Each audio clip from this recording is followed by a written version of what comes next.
Ihdi ini fi'il amar, kata kerja perintah.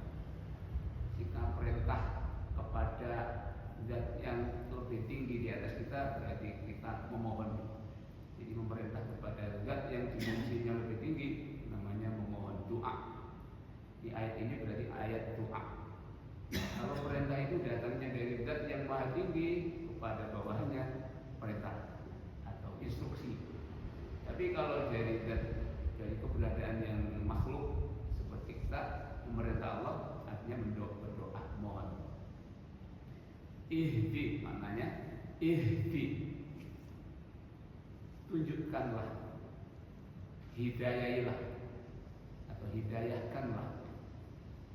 Ya, yang penting bagaimana ketika kita membaca ihdi itu isinya adalah doa. Yang kita mintai adalah Allah yang selalu mendengar kita. Jadi, semua kita orang beriman itu ahlullah, keluarga Allah gitu. Jadi satu sama lain harus saling merasa. Memang secara rohani, secara roh itu kan satu. Hanya asal semua manusia ini adalah roh. Roh itu sifatnya adalah fitrah. Fitrah itu adalah suci, murni, tanpa terkotori oleh sifat-sifat duniawiyah, sehingga mengenal dan dekat serta ma'rifat kepada Allah. Sifatnya roh. Hanya ketika masuk ke dalam jasmani kita membentuklah kita di dunia ini kesadaran yang namanya kesadaran ego. Kesadaran ego ini oleh Allah disebut dengan istilah nafs. Nafs.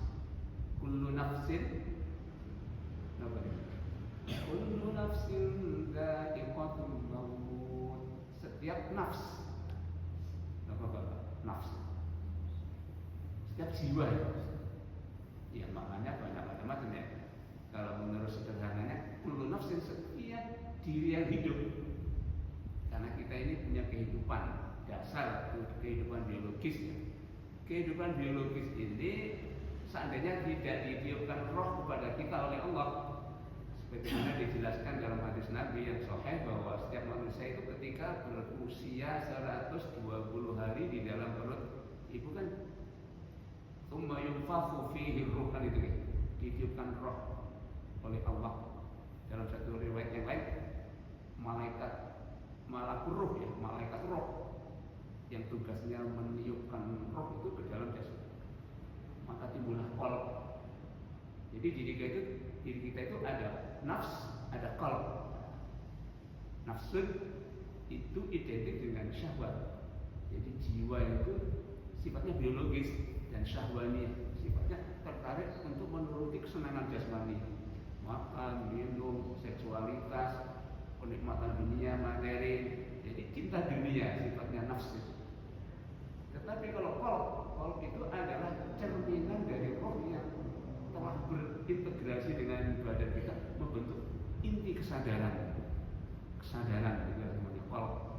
Jadi qalbun itu adalah energi rohani yang ada di dalam diri kita, yang menurut saya ya bersatu dengan nafsu kita, karena roh dengan kita kan menjadi satu ya. Nah, itu membentuk qalb. Jadi hakikat manusia itu adalah qalbun.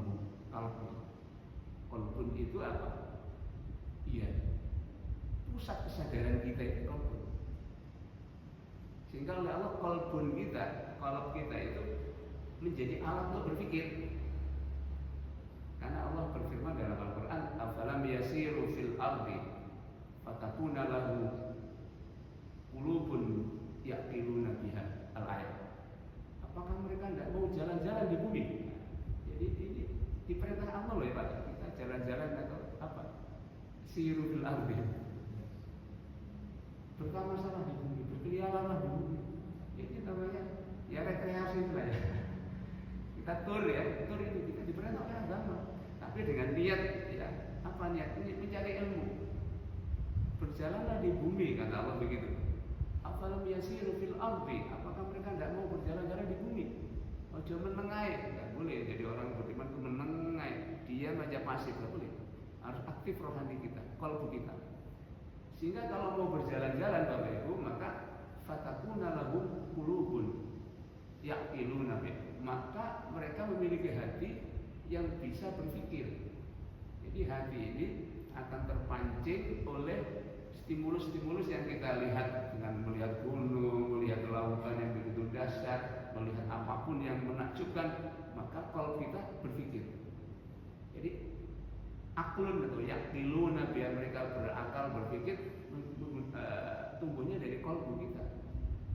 Sehingga dengan kita berjalan kemana-mana, mengaktifasikan qalbu kita, maka muncul energi akal kita, pikiran kita. Pikiran kita akan bermain, akan beroperasi, menghasilkan pengetahuan. Itu perintah Allah. Sehingga orang beriman, orang yang punya hati itu setiap hari harus menambah hasil akal, hasil kognisi istilahnya, hasil inteligensi tiap hari.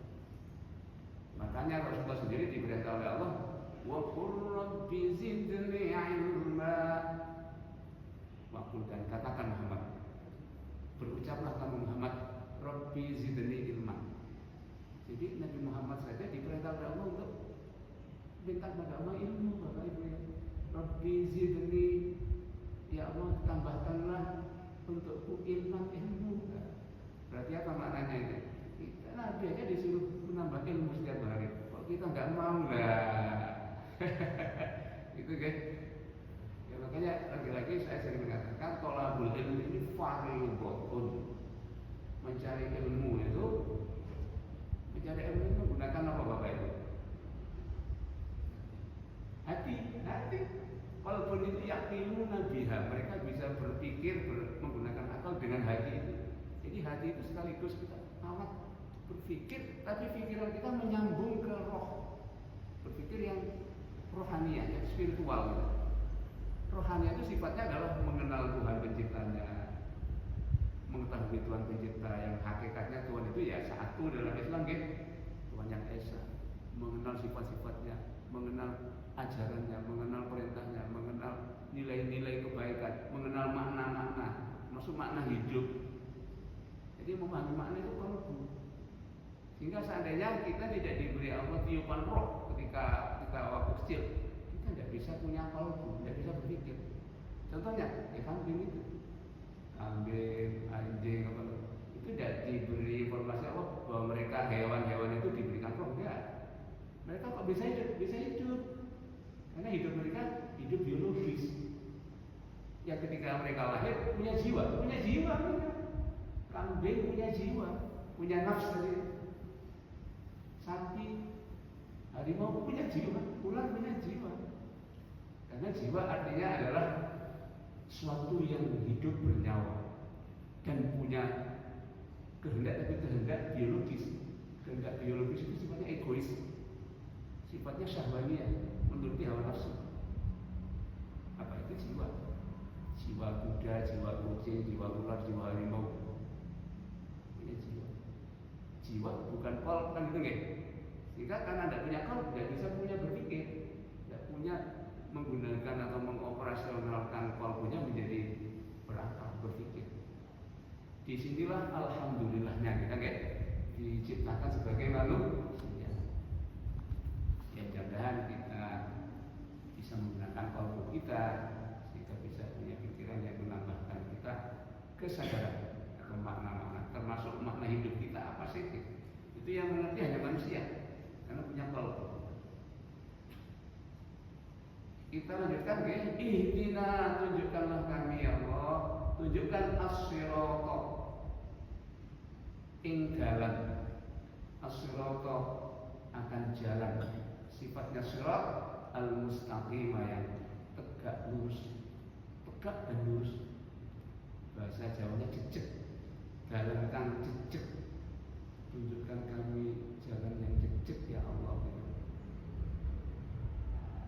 Mudah-mudahan bisa khusyuk kita sholat ya. Insya Allah kalau kita sholat itu bisa menginternalisasi kandungan atau makna ihdinas siratal mustaqim. Ya kita bisa khusyuk. Allah berkasih deling-deling montore. Loh, kalau kayak begitu motor kita itu bisa khusyuk itu fokus. Ibaratnya orang nembak itu punya ada fokus. Apa fokus kita? Ya Allah. Allah yang tanpa arah. Maksudnya tanpa arah itu Allah yang dimanapun kita menghadap berhadap dengan Allah sih. Fa'aidama tuwallu fathamma wajhullah. Dimanapun kalian menghadapkan wajah, dada dan diri anda, maka di sanalah diri Allah ke wajah Allah. Innallaha wasi'un alim. Sungguh Allah itu zat yang maha meluas, memuat, alim, maha tahu apa yang ada, besar maupun kecil. Ya Allah itu wasi'un, maha mewadahi. Jadi Allah itu wadah, arena seluruh semesta itu diwadahi oleh Allah. Tapi jangan dibayangkan gitu, ya Allah itu wadah yang cerdas ya.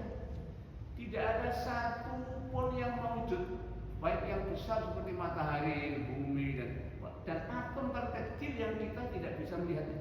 Semuanya tergantung oleh Allah keberadaannya. Semua eksistensi benda-benda sekecil apapun mereka tergantung oleh Allah. Kalau nggak Allah menghendaki dia atau mereka itu eksis, ya sudah lenyap, nggak ada. Karena yang memberikan eksistensi atau wujud itu ya Allah. Allah wujud yang hakiki, dan selain Allah itu wujud yang majazi, wujud yang kedok-kedokan, pemberian dari wujudnya Allah. Alhamdulillah. Tapi karena Allah memerintahkan kita sholat menghadap arah itu kiblatnya Ka'bah, dia menghadap ke sana, kan gitu kan. Jadi kita menghadap sana karena taat Allah, bukan kita menyembah Ka'bah. Sering-sering diwajani umat Islam oleh orang di luar Islam. Kok menyembah batu, duduk menyembah batu. Kalau saya nyembah batu, batunya enggak oleh diapa-apa, batu diinjak-injak orang yang bisa. Hanya hadapan supaya orang Muslim, orang mukmin seluruh dunia satu arah gitu. Indah dan membuat kita ajarnya indah, membuat manusia itu satu sama lain sama, tidak ada yang lebih mulia. Orang Arab tidak lebih mulia daripada orang bukan Arab. Orang kulit merah tidak lebih mulia dari orang kulit hitam, kecuali yang lebih mulia itu takwanya, kan itu ajaran Islam. Jadi ajaran Islam ajaran paling mulia. Agama mana yang mengajarkan semua manusia itu selevel sama? Tidak ada. Agama Yahudi, Bani Israel belajar mengaku sebagai anak-anak Allah itu. Waqalatil yahudu nahnu abna'ullahi wa ahibba'uh. Berkatalah orang-orang Yahudi, berkeyakinanlah orang Yahudi, kami ini anak-anak Allah, anak Tuhan, sehingga berhak mewarisi ciptaan Tuhan. Bumi itu berhak dihakir Bani Israel semua makhluk besar. Mereka sekarang menginginkan adanya negara Israel Raya karena keyakinan mereka. Jadi kita tahu betul Pak Islam. Kitab Talmud itu kita sudah rubah-rubah mereka dari Taurat. Jadi mereka itu memiliki bumi ini.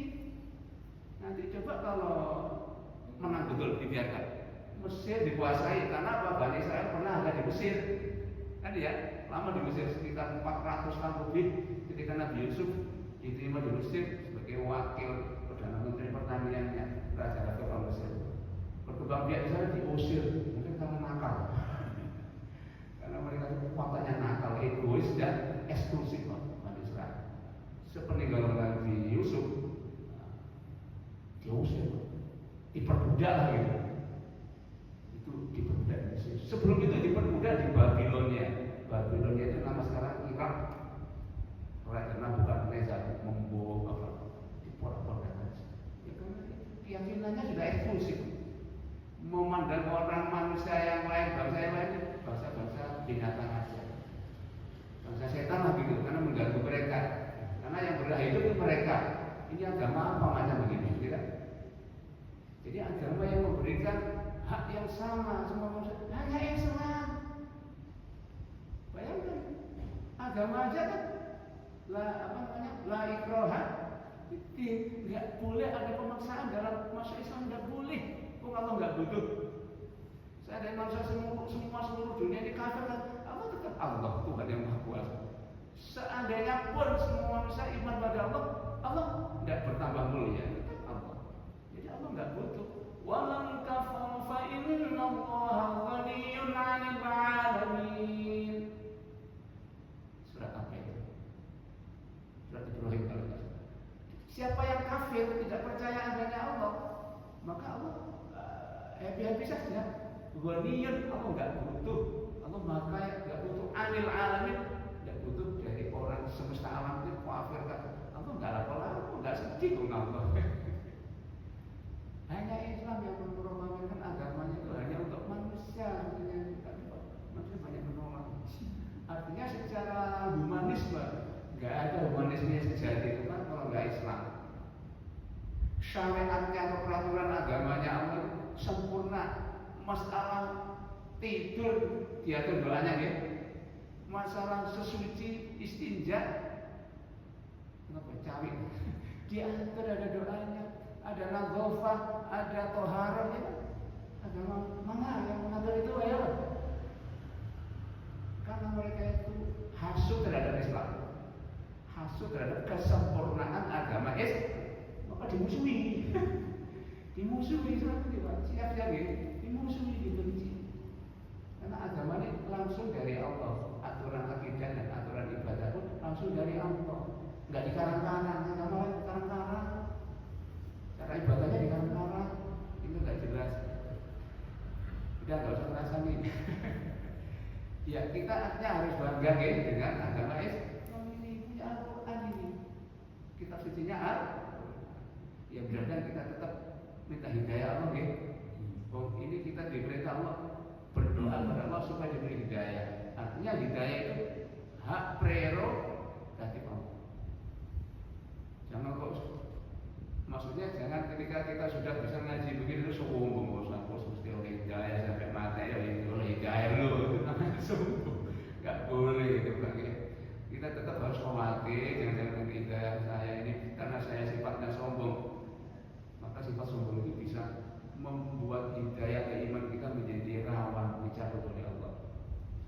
Nah hidayah itu energi spiritual yang sumbernya langsung dari Allah, membuat kita sadar kepada Allah, sadar akan makna-makna kebenaran, sadar dan tunduk untuk taat dan patuh menjalankan apa yang diperintahkan.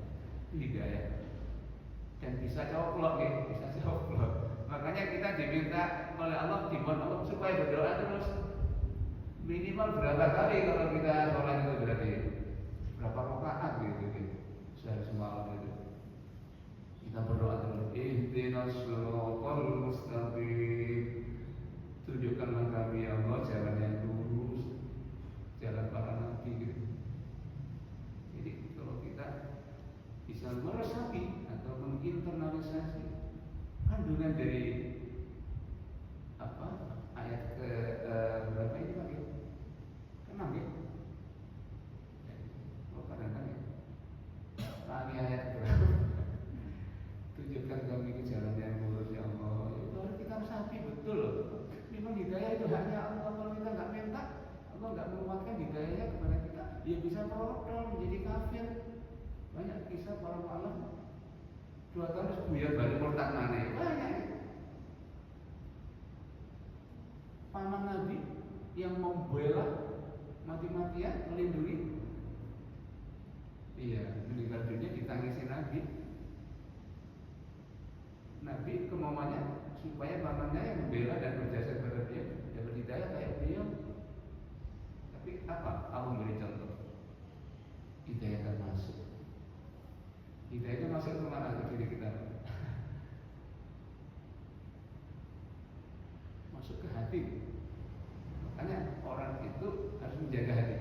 Hati harus murni karena dia itu adalah pancaran dari roh kita, dari alam roh yang sifatnya suci, memancar di dalam energi yang nggak bisa kita lihat, tapi kita nggak bisa melihat hati kita kayak apa, tapi itu energi diri kita, energi. Mungkin yang punya mata batin yang tinggi bisa melihat batinnya orang, bisa nggak bisa? Itu energi. Energi itu kan bukan materi. Kalau yang materi jasmani kita. Kalau kekuatan kita energi, hati kita itu energi spiritual atau rohani. Tapi bisa saling berkait, saling gandengan, saling apa ya? Ya kayak radio itu Pak. Kita bisa mengumpamakan dengan gelombang atau sinyal radio ya. Radio SS, gelombangnya tinggi, kadang-kadang tabrakan dengan apa? Gelombang apa ya? Itu diterima atau radio pemancar penerima.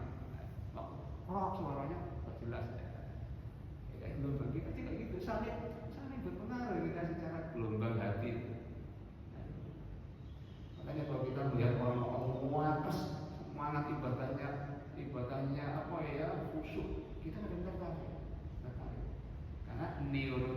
filter di dalam sel otak kita juga menghasilkan energi yang itu tadi membentuk ya mungkin sistem energi hati itu juga.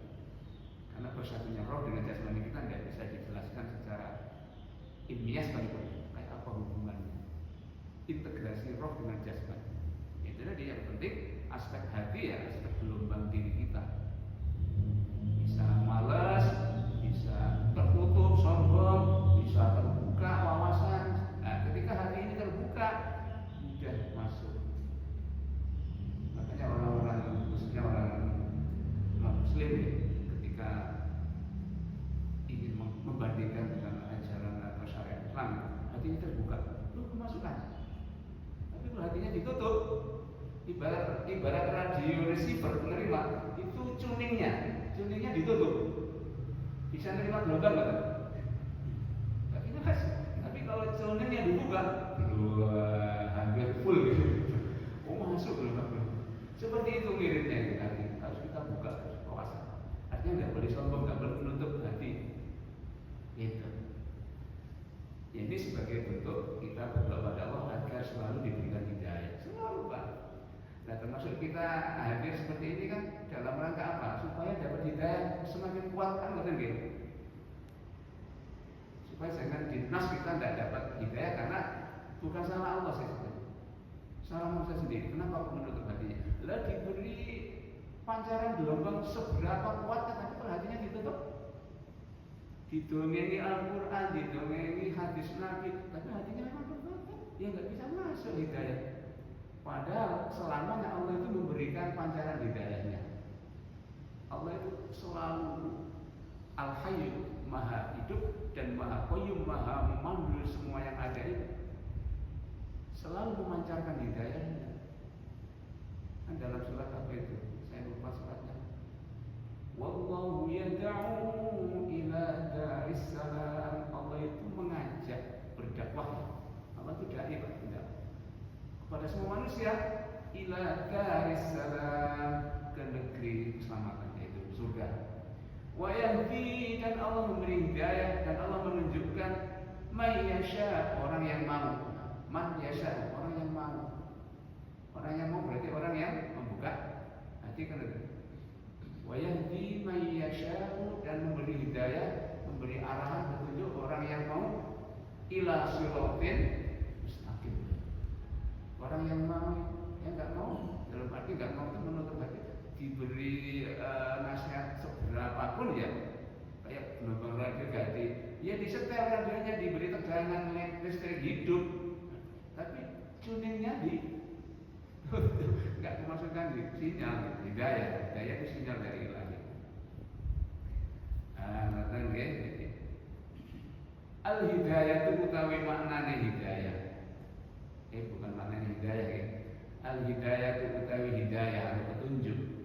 Petunjuk itu sifatnya rohaniah ya, bukan material tapi spiritual, energi sifatnya Pak. Gak bisa dilihat mata. Apa logo kuning? Iku naw'ani, ada dua macam. Al-hidayah atau hidayah itu naw'ani, dua macam. Dibagi.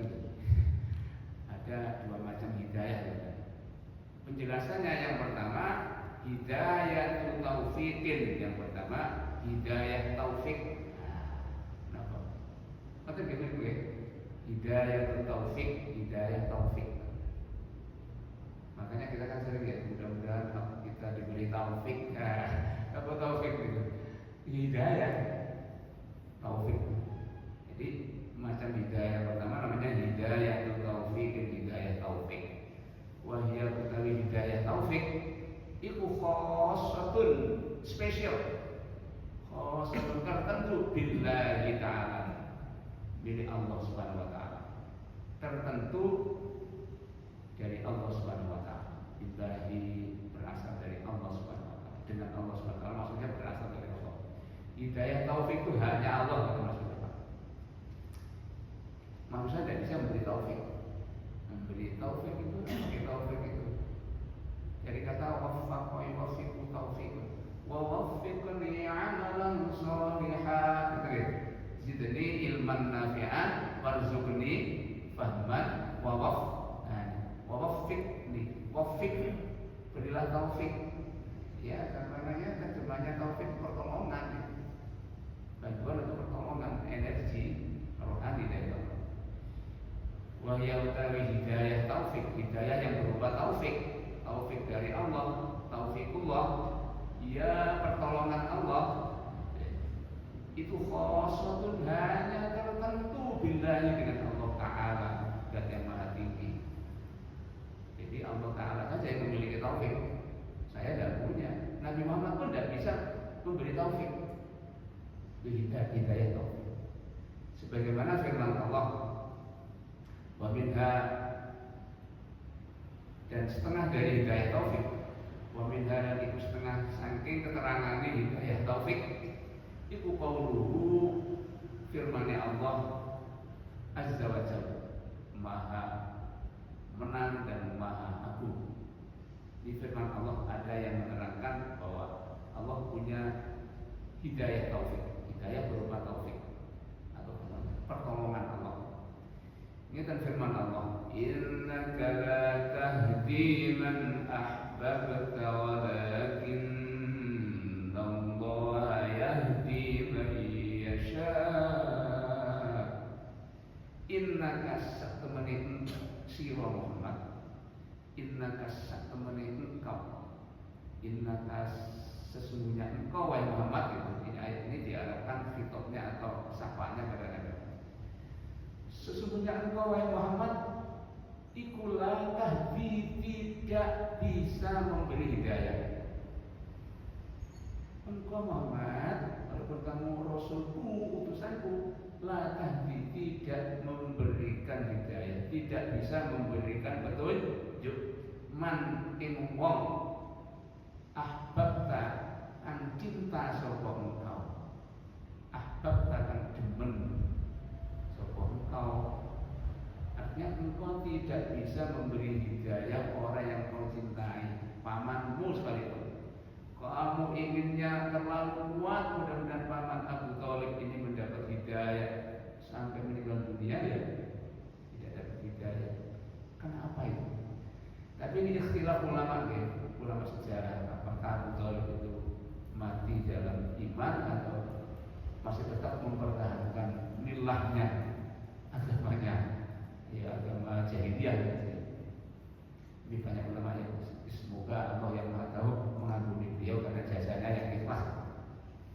Tapi ayat ini banyak para mufassir mengarahkan itu maksudnya adalah paman beliau.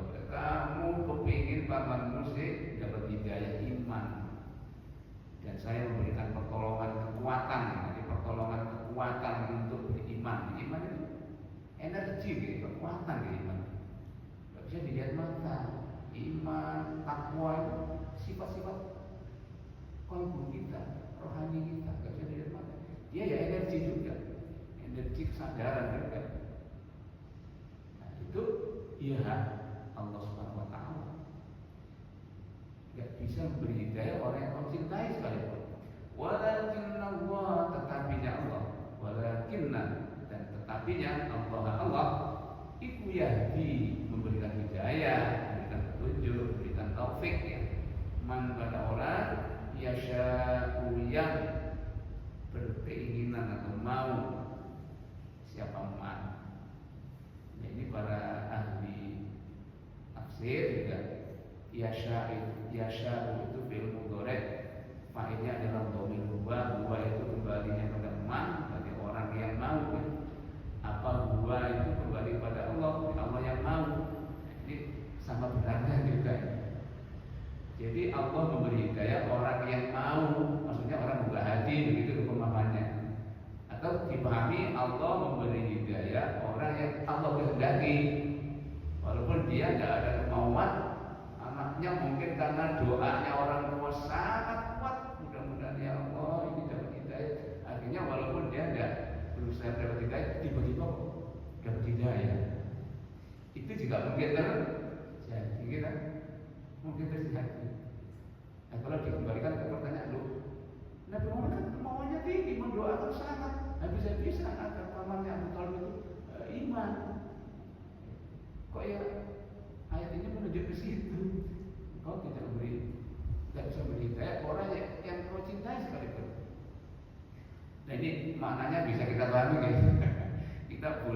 memahami sesuai dengan kita ya. Maksudnya apa itu berarti? Itu tadi hidayah itu memang haknya Allah. Sehingga mungkin juga ada orang itu tiba-tiba kok dapat hidayah, lalu dia enggak ya ada seperti itu ada. Itu namanya hidayah taufik, hidayah bantuan kekuatan hati sehingga hatinya yang asalnya orangnya nggak membuka, terbuka sendiri oleh Allah. Karena Allah kan yang membolak-balikkan hati ya kan. Di dalam sholat kita berdoa kan, ya muqallibal qulub, wahai zat yang membolak-balik hati hambanya ini, tsabbit qulubana, mantapkan hati kami alal iman, tetap iman. Tsabbit qalbana, tsabbit qalbi ala dini, gitu kan. Mantapkanlah, tetapkanlah hatiku, kalbu diri, kesadaran inti kesadaran diriku ala dinika, di atas agamamu. Ya kita etikanya ya doa aja ya. Mohon aja pada Allah dan terus-menerus berdoa pada Allah supaya Allah ihdinas siratal mustaqim, ihdinas siratal mustaqim. Diwiridkan enggak apa Bapak Ibu? Saya baca habis sholat, bisa sampai nganggur. Kita harus nyambung terus hati kita dengan Allah. Apa? Nyambung doa. Ihdinas siratal mustaqim. Gelem ngaji. Udah gelem ngaji terus, nambah wawasan di mana pengajian seneng ya. Dibuat Allah punya energi atau kekuatan seperti itu sih. Senang kebaikan dan hidayah juga. Makanya juga ketika mengalami situ harus alhamdulillah, penikmatan yang orang lain belum bisa seperti itu. Makanya saya sering mengatakan ngaji itu wajib. Ngaji itu nggak oleh pokok nggak oleh kekayaan, nggak oleh ilmu. Nah, ilmu adalah harta kekayaan spiritual yang ada nilainya dibanding dengan dunia seisinya. Iman itu dibanding dunia seisinya buah. Iman ya nilainya tinggi. Sehingga ada hadis Nabi, la zawalud dunya ahwanu 'ala Allah min mautil mu'min. Sungguh lenyapnya alam materi dunia ini lebih ringan nilainya ahwanu 'ala Allah menurut Allah di mata Allah min mautil mu'min, daripada matinya seorang yang beriman. Ini kan artinya iman ini lebih tinggi di mata Allah. Nah ini. Oke, jadi hidayah taufik ya. Ya itu tadi, jadi kita yang mohon terus lah beres kita sholat dua jam satu sih mau yang nanti diresapi nih coba akhir kita sholat mustaqim, kita sholat mustaqim. Yang kedua pasalnya menunaikan nomor lu, pasalnya itu ada yang kedua dari macam hidayah. Iku hidayah tu dilalatin wa irsyadin, hidayah dilalah wa irsyadin dan irsyad. Kenapa itu? Hidayah petunjuk kebenaran. Hidayah dilalah, dilalah itu petunjuk. Hidayah itu kaitannya dengan makna gitu. Ngerti kan? Berarti dilalah itu kaitannya dengan makna, berarti sifatnya konsep. Konsep artinya hidayah berupa ilmu kan nur gitu. Al ilmu nur. Ilmu itu cahaya hati. Dengan punya ilmu yang terang benerang, ikhlas, ilmu itu sambung ke Allah Pak. Kita punya ilmu itu, innamal ilmu indallah. Ilmu itu dari Allah. Karena ilmu itu ya asalnya dari Allah. Allah alimun, zat yang maha alim. Ilmu itu identik dengan keallahan, karena Allah adalah sifatnya apa? Alimun, ya kan? Ini sifat berapa itu? Wujud, tidak, baqa, mukhalafatun lil hawadith, qiyamuhum bi nafsihi, wahdaniyah, qudrat, iradat, ilmun. Ilmu itu ilmunya Allah. Karena Allah kaya ilmu, sumber ilmu. Tahu ilmu geologi, ilmu apa geologi? Tahu ilmu astronomi, tahu tentang ilmu kelangitan. Masa yang menciptakan segala yang ada ini nggak tahu ilmunya? Ala ya'lamu man khalaq wa huwa al-latiful khabir. Itu ditanya oleh Allah kita dalam surah Al-Mulk. Ala ya'lamu, apakah nggak Siapa? Man orang, khalaqa yang menciptakan. Apakah orang yang menciptakan apa ini namanya ini? Air ini nggak tahu ilmunya ini, ya mesti tahu ilmunya. Nah, gitu logikanya. Jadi Allah mengajak kita berpikir sih. Lah Allah menciptakan bumi, ya Allah tahu ilmunya geologi, ilmu bumi, ukuran bumi. Allah menciptakan langit, Allah tahu ilmunya tentang langit. Allah menciptakan matahari, ya tahu ilmunya matahari. Makanya di Al-Quran banyak kita disuruh memperhatikan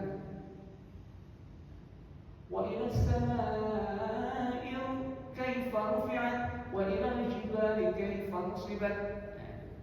Apakah mereka tidak menengok ke langit? Bagaimana mereka ditinggikan? Bagaimana langit diluaskan? Syukur ilmu Allah.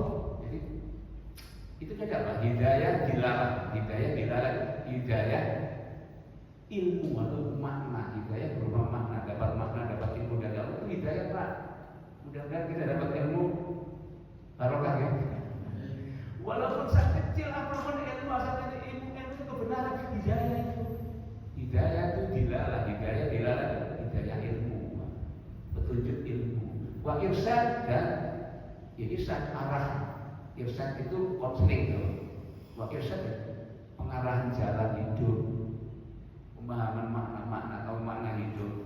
Tahu bahwa wal hayatud dunya illa mata'ul ghurur. Tidaklah hidup dunia kecuali kesenangan yang menipu. Kesenangan sih iya, dunia ini memang enak, ada hal apa yang ada di dunia enak rasanya secara syahwat, tapi menipu hati kita. Soalnya orang kalau terlalu menikmati kelezatan dunia, lena akhirat, hatinya menjadi buta, tertipu akhirat, tertipu Allah. Mata'ul ghurur, mata'ul kesenangan, kalau ghurur yang ada isian menipu. Setelah tahu maknanya, wa mal hayatud dunya illa mata'ul ghurur, jadi sabar. Kalau nggak dikejar memang di sini kok akhirnya punya kesadaran. Ini namanya hidayah irsyad. Kita mendapat arahan dari aktivitas hati kita, akal kita bahwa itu. Jadi intinya ilmu hidayah dilalah bahwa irsyad itu hidayah ilmu yang ilmu itu bisa mengarahkan hidup kita. Karena dengan ilmu itu kita paham makna hidup kita, makna diri kita ini siapa sih? Makna banyak ya orang tidak paham makna hidup itu. Kita kan biasanya orang ngatain apa sih makna hidup, tujuan hidup apa sih? Akhirnya apa? Bingung-bingung bunuh diri. Banyak itu. Ya alhamdulillah kita sesusah apapun loro gak iso panas coba entek itu nyeplok. Bagi orang beriman kalau semakin sabar ini membawa saya dapat pahala yang tidak terukur. Wa jazaahum bima sabaru, dan Allah pasti membalas mereka manusia yang sabar bima sabaru, sebab sabar mereka jannatan wa hariran, bisa diberi balasan masuk surga dan biasanya sutra-sutra surat Al-Insan. Ini sabar nggak ada yang tahu nilai pahalanya banget. Cuma orang banyak nggak tahu ya, akhirnya kena di loro yang ya batal jalannya kena musibah itu. Bagi orang yang sadar betul, dapat irsyad, dapat arahan hatinya melalui ilmunya, jadi dia akan mendapat musibah malah bangga. Alhamdulillah, dapat musibah ini. Tentu saya dapat pahala sahabat. Karena memang ada hadis sahih seperti itu. Besok di surga itu ada malaikat-malaikat membagi rezeki anugerah dari Allah. Oh ini pahala yang dari Allah, ini anugerah dari Allah. Loh, ini apa ini? Mengejutkan dan surprise sekali. Ini dulu kamu sabar, minta kepada Allah, nggak dituruti di dunia, tapi dulu sekarang. Loh, kalau begitu saya dulu minta nggak dituruti di dunia, tapi dituruti di sini. Begitu kan? Itu sabar ya. Di dalam keterangan tentang sabar. Nah, orang nggak bisa sabar kalau nggak punya ilmu, ya kan? Ilmu itu bisa memberi irsyad, mengarahkan hidup kita. Dan itu hidayah ya. Hidayah macam kedua, hidayah dilalah, hadiah petunjuk, wa irsyad dan pengarahan hidup. Lantaran apa? Ya ilmu. Makanya mencari ilmu itu salah satu cara menjemput hidayah. Ya niat kepada Allah aja ya. Dan dengan ilmu ini kita diberi hidayah berupa kekuatan iman. Wa ya utawi hidayah dilalah ikulil anbiya, dimiliki para nabi. Para nabi menjadi nabi kan karena ilmu ya. Nabi Ibrahim yang hidupnya di lingkungan bangsa-bangsa yang menyembah alam, menyembah bintang, menyembah orang Babylon itu menyembah raja keturunan dewa Namrud. Dulu menyembah benda-benda langit, dipahami ada dewanya itu. Nabi Ibrahim nggak tahu ini, kok seorang menyembah bintang gimana? Bintang itu bukan Tuhan karena dia bergerak. Enggak, saya nggak mau menyembah apa-apa yang bergerak, berubah. Saya menyembah pencipta semua yang bergerak ini, yaitu Allah. Fatirus samawati, pencipta langit dan bumi. Nabi Ibrahim dapat ilmu langsung langsung dari Allah bahwa Tuhan itu bukan yang dilihat mata ini, benda ini, tapi pencipta benda semuanya ini. Itu adalah hidayah dilarang, hidayah petunjuk ilmu dan irsyad bimbingan dari Allah. Sehingga menjadi tahu. Pasti Tuhan mencipta semuanya tidak banyak, mencipta bumi, langit, air dan api, semuanya penciptanya satu komando. Tapi kalau ini komandonya banyak, hancur semuanya. Nyatanya alam gak hancur, tertata tertib di sini. Satu pencipta, satu komando, satu pengawas, yaitu Allah.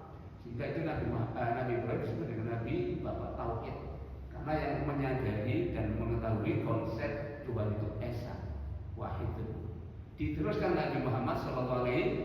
Nyambung agama kita, agama tauhid, agama yang menyadarkan kita bahwa Tuhan kita adalah Esa, mewadahi alam semesta dia, maha luas dan maha dekat sekaligus. Nah, itu bahagia. Kita rindu nggak bisa melihat beliau kan? Kita rindu nggak bisa melihat dia kan? Ya nggak apa-apa, sabar dulu kan? Karena kita masih di dunia. Dunia ini memang kita bisa melihat itu melalui mata ini kita dunia. Kita bisa merespon apa yang sifatnya materi. Di balik ini kita nggak tahu ada energi yang namanya hal-hal rohani, ada jin, ada malaikat, kita nggak tahu. Apalagi Allah yang maha latifun, maha halus, maha lembut, maha kuat, maha dahsyat. Kita nggak melihat Allah dengan mata kita kepala. Di dunia, di akhirat bisa. Wujuh yaumaidin nadhirah ila rabbiha nadhirah. Wajah-wajah besok di akhirat berseri-seri. Kenapa? Ila rabbiha nadhirah. Bisa memandang wajah Allah yang maha indah, maha halus. Di surga, mudah-mudahan kita akan masuk orang yang bisa memandang Allah SWT. Sabar dulu di dunia gitu. Sabar. Tapi orangnya kok sabar ya? Angin. Kalau kita ngomong ya. Tapi belajar gitu kan. Belajar. Jadi hidayah irsyad tadi, hidayah dilalah itu milik Nabi, para Nabi dan pengikut Nabi. Wa atba'i dan para pengikut Nabi. Dari siapa itu? Minal ulama, dari kalangan para ulama. Mudah-mudahan kita termasuk ulama. Mudah-mudahan kita termasuk orang yang dekat dengan ulama. Ulama itu orang yang alim, orang yang punya ilmu, Pak. Enggak harus profesor, doktor, enggak harus ustaz yang ini ceklane mudiam. Kalau kita ngaji, bukan punya banyak bermanfaat, memberi irsyad, memberi arahan, memberi dilalah atau petunjuk makna kebenaran, itu kita alim, Pak. Memang ulama itu gelar sosial, Pak. Disebut ulama ya, kiai, nomor kata betul. Padahal kita bapak kiai itu memang gelar sosial, sosiologis. Ini gelar spiritual ya apa ya? Jangan-jangan Pak kiai takmir ulama ya. Kalau orang yang punya banyak alim mendarat dan ilmunya itu bisa memberi dilalah, memberi arahan makna dan petunjuk hidup jika dia paham mana-mana kebenaran, mana hakikat hidup. Amin Allahumma. Wa tu'ali dan para dai. Yakin? Wa min darani setengah saking hidayah dilalah itu qauluhu subhanahu wa ta'ala, firman Allah subhanahu wa ta'ala, wa innaka latahdi ila siratim mustaqim.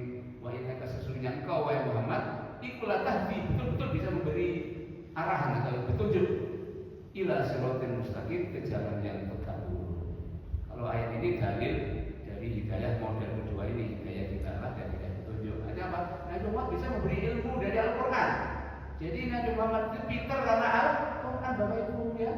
Asalnya yang gak tahu apa-apa, kenapa begitu? Kamu bisa pintar karena Al-Quran yang membawa ilmu itu. Kamu rajin memahami, mengiterasi semangat, jika ilmu banyak, jika ilmu banyak kamu bisa memberi hidayah kepada sahabatmu dan umatmu. Nah, hidayahmu itu bukan hidayah taufik, tapi hidayah dilalah. Tadi ya, hidayah makna dan hidayah petunjuk, hidayah ilmu tadi.